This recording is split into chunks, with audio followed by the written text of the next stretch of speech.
Ariho umwatsi urabona nti contre attaque igiye gukorwa ariko ndabona Ntware Evode utanze passe hariya kwa Savien Nshuti arawukeba hariya Kobita n'umutware kiranyoye rero hano igitego cya mbere cya Ernest iyi sezo itangiye igitego cya mbere cya Ernest igitego cya mbere cya APR gitsinzwe na Ernest kubera bari hafi y'izamu bakaba bashoboye kubona igitego. Ubundi umwataka ugomba kuba hafi y'izamu, ni byiza cyane, aritonze adepoza yitonze, umupira waje ugana muri sifase neza cyane. Uko bimeze rero umunota wa 28 APR ifite igitego cyayo gitsinzwe mu kanya rwose na Sugira Ernest. Hari hamaze kuboneka tentative nyinshi bashakisha uko babona igitego, finalement kimaze kuboneka.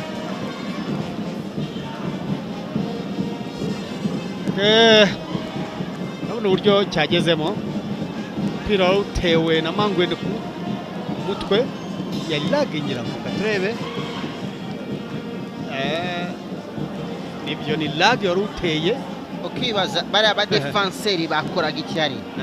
Amanutse Bizimana Yannick, passe nziza cyane kwa Bamba arawukebye hariya birakomeye mu izamu, ishoti reke igitego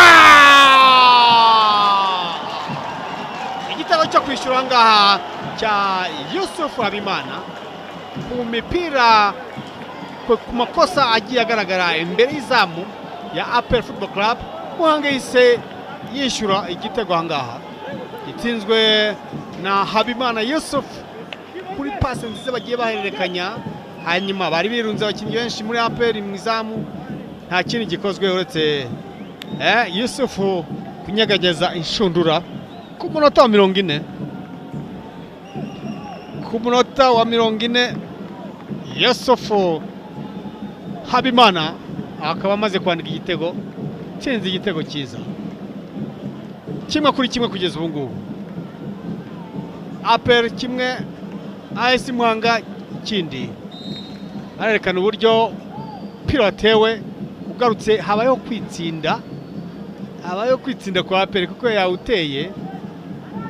Ni Prince witsinze ni Prince uwaye nk'uwitsinda kuko yavuze ko hari hakeneye umukinnyi ufatanya afite na cyane kugarurira igitego cy'akabiri cya APR Football Club itsinzwe na Mugiraneza Jean Baptiste Migi.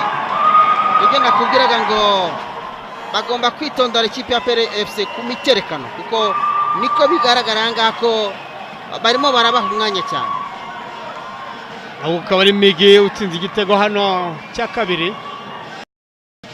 Igitego buryo kigiyemo, yakubwira ngo ikibazo cyabayeho kuri ikipe ya AS Muhanga, buri gihe barabatanga imipira yo ku mutwe. Reba barimo barabatanga imipira ku mutwe. Gura decoder ya Azam TV ku mafaranga 50,000 yonyine, tukongera ifatabuguzi ry'amezi 2 kuri book ya Azam Play.